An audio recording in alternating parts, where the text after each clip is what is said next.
Chers amis, pour débuter mon propos, je vais vous lire deux textes bibliques très brefs, quelques versets. Le premier dans le livre de la Genèse au chapitre 17 et le second dans le livre des Nombres au chapitre 13.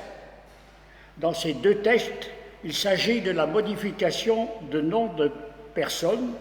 La première personne, c'est Sarah, l'épouse d'Abraham, et la deuxième personne, c'est Josué, le successeur de Moïse pour la conquête de Canaan. Alors écoutons d'abord le passage de la Genèse. Dieu dit à Abraham, n'appelle plus ta femme Sarai, S-A-R-A-Y, ou S-A-R-I, tréma. À partir de maintenant, son nom sera Sarah, S-A-R-A, S-H-A-R-A. Je la bénirai, et par elle, je te donnerai un fils. Puis écoutons le passage du livre des Nombres. Le Seigneur dit à Moïse, par tribu, envoie un homme, c'est-à-dire 12 hommes, pour se renseigner, pour espionner dans le pays de Canaan. Et parmi ces 12 hommes, il y eut Osée, H-O-2-S-E, dont Moïse changea le nom en Josué, J-O-2-S-E, J-O-S-U-E.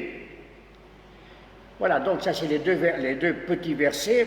Et je vous propose ce matin d'écouter une histoire israélite. Elle nous vient de la tradition orale, rabbinique, comme on dit, des rabbins. Alors pour bien entendre, pour bien la savourer, je vous demande de retrouver pour un instant votre âme d'enfant. Alors certes, mon propos ne sera ni très intellectuel, ni très théologique, mais Jésus lui-même a dit que si nous ne devenions pas comme des petits-enfants, nous n'aurions pas part au royaume de Dieu. Et alors peut-être qu'à la fin, en extrapolant le message rabbinique, le message de cette histoire, les chrétiens que nous sommes, nous pourrons en tirer une leçon pour notre propre vie. Voilà donc l'histoire. Connaissez-vous le petit Yod? Peut-être que non. Eh bien, il faut savoir que ce petit Yod, le Yod, fait partie des 22 lettres de l'alphabet hébraïque. L'alphabet hébraïque comprend 22 lettres et il y a des caractères de toutes sortes. Par exemple, le Bet, qui correspond à notre B, est un grand carré, comme ça, solide, important, et il signifie maison d'ailleurs, et une maison carrée, une maison solide, une maison importante.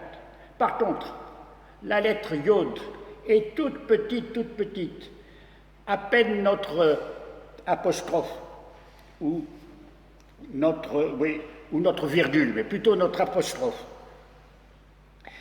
Il est tout petit, mais du temps du patriarche Abraham, ce petit Yod ne souffrait pas de sa taille, bien au contraire, il sait qu'il a sa place.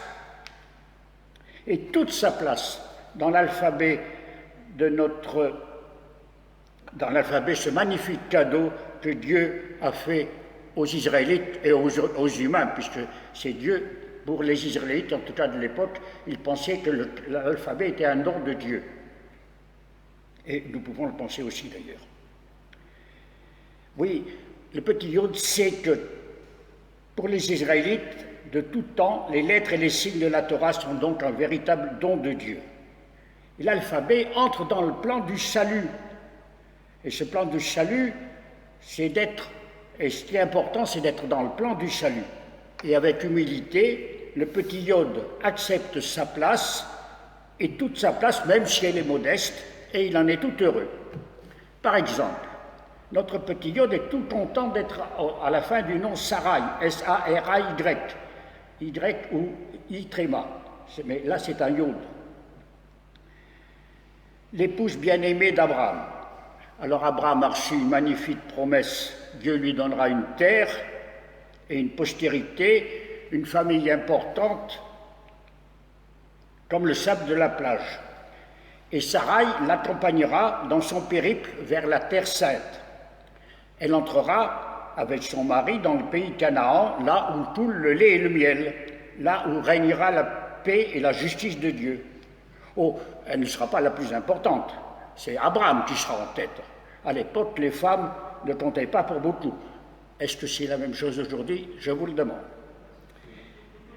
Mais qu'importe, Sarai fera partie du peuple élu.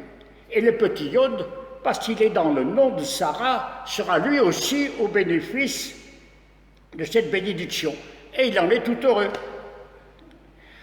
Alors, dans la longue marche d'Abraham vers la terre promise, la promesse est renouvelée plusieurs fois. Et par exemple, au retour d'Égypte, Dieu apparaît à Abraham à Béhéraïm, mais Dieu va lui donner un nouveau nom, il va s'appeler Abraham, A-B-R-A-H-A-M, Abraham, et sa femme portera le nom de Sarah, S-H-A-R-A. Elle a perdu le yod à la fin de son nom, qui a été remplacé par un H aspiré. Et Sarah est très heureuse, elle, parce que son nouveau nom veut dire princesse souveraine. Il faut le faire. Mais ce changement de nom va faire un malheureux, c'est le petit Yod, car il croit qu'en n'étant plus dans le nom de l'épouse d'Abraham, il n'aura plus le droit d'entrer dans la terre promise. Il ne sera plus au bénéfice de la promesse de Dieu. Alors, il est complètement désespéré. Non, ce n'est pas juste, pense-t-il. C'est l'alphabet tout entier, ce merveilleux cadeau de Dieu, qui est au bénéfice de la promesse. Tout entier, et il n'y a pas de raison que lui, le petit Yod, et lui seul, soient éliminés de cette promesse. Il est tout triste, mais il va réagir. Il décide d'aller voir Dieu. Il arrive à la résidence du Seigneur, il franchit la première porte, la seconde, puis toutes les autres jusqu'à la 7e. Il arrive là devant le trône de Dieu. Il tombe à genoux, et il se met à pleurer. Et il entend une douce voix lui dire « Qu'as-tu, petit Yod? Pourquoi es-tu malheureux ?» C'est le Seigneur qui parle. Alors il répond « Seigneur, je suis triste parce que je ne pourrai pas entrer dans la terre promise. Tu m'as remplacé dans le nom de Sarah par un H. Ne pleure pas, petit Yod. Je te promets que comme toutes les lettres de l'alphabet, tu entreras dans la terre promise. Mais il te faut un peu de patience. Un jour viendra où tu retrouveras ta place. »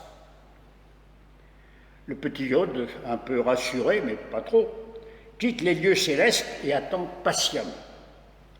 Plusieurs siècles s'écoulent. Abraham, Isaac et Jacob vivent les uns après les autres, puis ils meurent. Leurs descendants, à un moment esclaves en Égypte, sont libérés par Dieu à travers l'action de Moïse. Et à un moment, donc, après 40 ans dans le désert, Moïse envoie 12 espions dans le pays Canaan, dont un certain Josué. Et c'est alors que Moïse va changer le nom de Josué, il remplace le H du début par une autre lettre, c'est le Yod. Justement, notre petit Yod, et l'homme va devenir Josué, mais Yoshua. C'est celui-là qui, à la mort de Moïse, prendra la tête du peuple pour la conquête de Canaan. Et le petit Yod, ayant passé de la fin du nom de Sarai au début du nom de Josué, entrera lui aussi en tête sur la terre promise. Dieu a tenu parole, tout est accompli. Le petit Yod a su attendre avec humilité et patience ce que Dieu voulait pour lui. Il a su aussi réagir, ne pas se laisser aller au désespoir. Et grâce à lui, finalement, comme le dit l'Évangile, les derniers pourront être les premiers. L'histoire rabbinique s'arrête là. Mais pour nous chrétiens, il y a une suite. Bien plus tard, un certain Joseph de Nazareth fait un songe. Un ange lui demande de donner un nom, le nom de Yeshua, au fils que Marie, sa fiancée, attend. Et la première lettre du nom de Yeshua, celui que nous appelons Jésus, est justement un Yod. Ainsi, grâce au Christ, à sa naissance, à son ministère, à sa mort, à sa résurrection, dans la suite chrétienne de notre parabole, le petit Yod est entré non seulement sur la terre promise, mais il va participer à la grande aventure du royaume de Dieu. Cette histoire peut nous rappeler que dans la foi, tout peut être considéré comme un don. Oui, et là je vais terminer mon propos par une autre petite remarque. L'humanité, pour garder en mémoire les faits passés, ont inventé plusieurs moyens de transcription sur les poteries, les pierres, les papyrus, du papier. Ceux d'entre nous qui avons participé à un voyage paroissial dans le Tarn et dans le Tarn, oui, se souviennent, dans le Tarn et dans le Lot, se souviennent de la visite du musée Champollion à Figeac. Là sont représentées les 5 formes possibles de signes pour transcrire la mémoire. Ça commence bien sûr par les peintures rupestres de nos anciens avant la préhistoire, où on peignait soit des ours, des chevaux ou des mains, et ça va jusqu'aux différents alphabets, le syrien, l'hébreu, le grec, le romain, il y en a d'autres, en passant par des hiéroglyphes égyptiens, des pictogrammes chinois ou japonais, et des signes des Amérindiens. Même les Incas ou les Aztèques avaient aussi leur façon de s'exprimer, d'avoir une sorte d'écriture. Alors, sans négliger les différentes inventions humaines, croyons-nous, comme le petit Yod et les Israélites, croyons-nous que Dieu est aussi à l'origine de l'alphabet? Ce n'est pas forcément un hasard, pour moi en tout cas chrétien, l'alphabet est un nom de Dieu, et qu'avec tous ces témoignages écrits, Dieu veut que nous puissions nous souvenir du passé pour mieux vivre le présent et bien préparer l'avenir. Je vous remercie de m'avoir écouté.